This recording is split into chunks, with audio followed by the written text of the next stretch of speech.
नमस्कार दोस्तों, कैसे हो आप सभी। उम्मीद करती हूँ कि आप सभी ठीक होंगे। आइए आज की कहानी शुरू करते हैं। बतेरी अपने मजदूर माँ बाप की 2 लड़कियों के बाद तीसरी औलाद थी। 3 लड़कियों के पैदा होने से दुखी होकर उसके पिता ने उसका नाम बतेरी रख दिया था।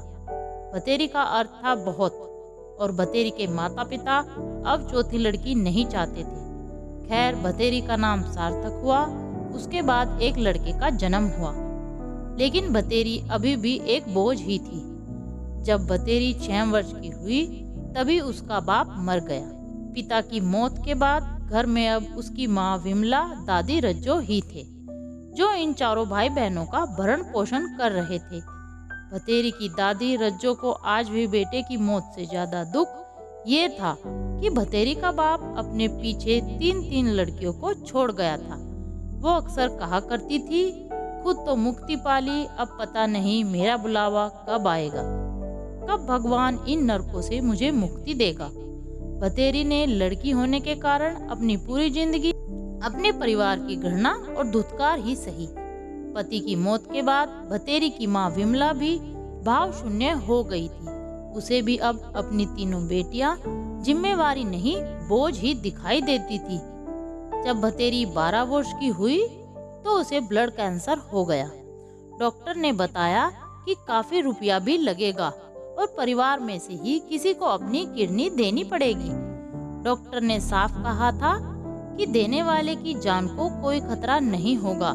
12 साल की लड़की को ब्लड कैंसर होने की खबर जैसे ही गांव वालों को लगी तो बतेरी के लिए गांव वालों का दिल पसीज गया। घर की माली हालत देख बतेरी के इलाज का पूरा खर्चा गांव वालों ने उठाने का फैसला किया। लेकिन यहाँ समस्या पैसों की नहीं आ रही थी। ग्रामीण समाज आज भी भावनात्मक समाज है। कई व्यक्ति थे जो बतेरी के इलाज के लिए पैसा खर्च करने को तैयार थे, लेकिन इस बोझ के लिए परिवार में कोई भी अपने शरीर का हिस्सा देने को तैयार नहीं था। बतेरी की 65 वर्षीय दादी को भी आज अपनी जिंदगी के बचे हुए कुछ वर्ष बतेरी की जिंदगी से ज्यादा कीमती लगे। वो लड़की थी, इसलिए उसके परिवार के लिए उसकी जिंदगी बोझ थी।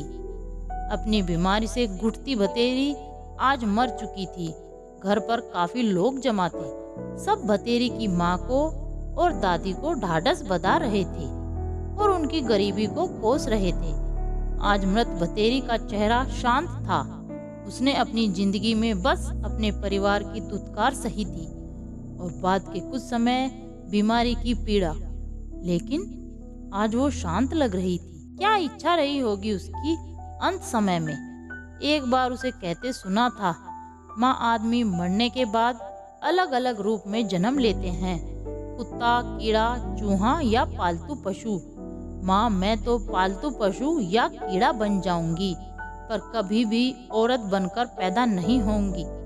देखिए, जानवरों को तो पता नहीं होता उनकी औलाद में कौन सा लड़का या कौन सी लड़की। इंसान को ही पता होता है ये फर्क तो बस उसका बाल सुलभ मन मानव की इस प्रवृत्ति का प्रतिकार नहीं कर सकता था। लेकिन जिंदगी भर जो घृणा उसने अपने प्रति देखी थी उसे वह जरूर महसूस कर सकती थी। शायद भगवान उसकी अंतिम इच्छा पूरी कर देगा, उसे मानव नहीं पशु योनि में जन्म देगा। तो दोस्तों, कैसी लगी आपको हमारी आज की कहानी। अगर कहानी पसंद आई हो तो कमेंट करें, लाइक करें, शेयर करें और अगर चैनल पर नए हो तो सब्सक्राइब करें। आप सभी का धन्यवाद।